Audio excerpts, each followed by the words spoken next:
मेरा नाम डॉक्टर मोहम्मद मकसूद है। मैं असिस्टेंट प्रोफेसर मेडिसिन में काम कर रहा हूँ लाहौर जनरल अस्पताल में।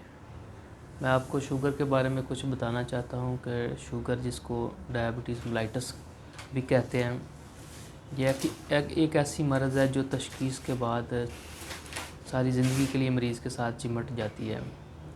तो ऐसी मर्ज़ जिसको सारी ज़िंदगी मरीज़ ने हैंडल करना है, तो उसके बारे में आगाही का होना बड़ा ज़रूरी है।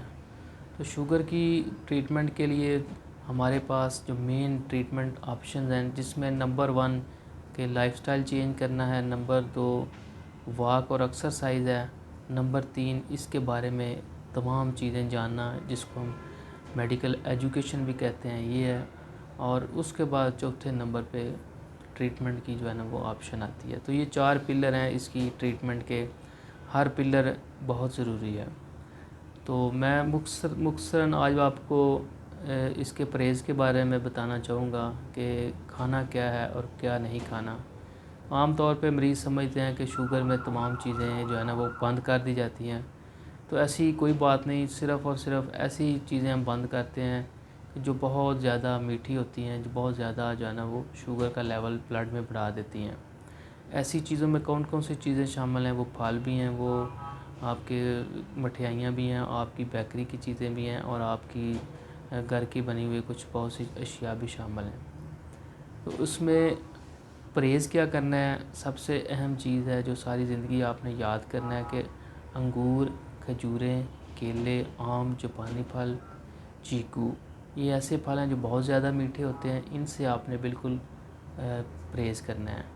उसके बाद बेकरी की चीज़ें हैं, मठियाइयाँ हैं, और केक हैं, बिस्कुट हैं, गुड़ है, शक्कर है, इनसे भी आपने बिल्कुल परहेज़ करना है। और चीनी और उससे बनी हुई तमाम अशिया, कुल्फ़ियाँ और आइसक्रीम, इनसे भी आपने बिल्कुल इज्तनाब करना है। और कुछ लोग जो है ना वो गन्ने की रौ और शहद, इसको समझते हैं कि ये शुगर में इस्तेमाल की जा सकती हैं, तो ये भी आप बिल्कुल इस्तेमाल नहीं कर सकते। तो खुराक में आपकी जो है ना वो जो आम लोग जो काम बहुत कम करते हैं, जो जिनका चलना फिरना बहुत कम है, उनके लिए हम रिकमेंड करते हैं कि वो 1000 कैलोरीज़ की डाइट लें। 1000 कैलोरीज़ डाइट के लिए, और 350 सुबह नाश्ते में लें, 350 शाम को लें, और दोपहर को हल्का सा 200-250 कैलोरीज़ की खुराक लें। तो ये कैलोरीज़ का क्या मतलब है? इस कैलोरीज़ की जो है ना वो मैं थोड़ी सी आपको बता दूं कि सुबह का नाश्ता अगर आप एक फुल्का, यानी एक दरमियानी साइज़ की रोटी जिसमें तकरीबन 200 कैलोरीज़ होती हैं, और एक अंडा, एक चाय का कप, उन दोनों में तकरीबन 150 के करीब कैलोरीज़ होती हैं, तो ये 350 कैलोरीज़ आपके नाश्ते में बन जाएंगी। और इसी तरह आप शाम को और आधी जो है ना वो प्लेट सालन की और एक रोटी लेते हैं, तो वो भी 350 कैलोरीज़ के करीब बन जाती हैं। दोपहर को आप हल्की सी जो है ना वो फ्रूट, सलाद या कोई इस तरह की चीज़ ले सकते हैं। उबला हुआ एक अंडा भी ले सकते हैं, जिसमें 80 से 100 के करीब कैलोरीज़ होती हैं।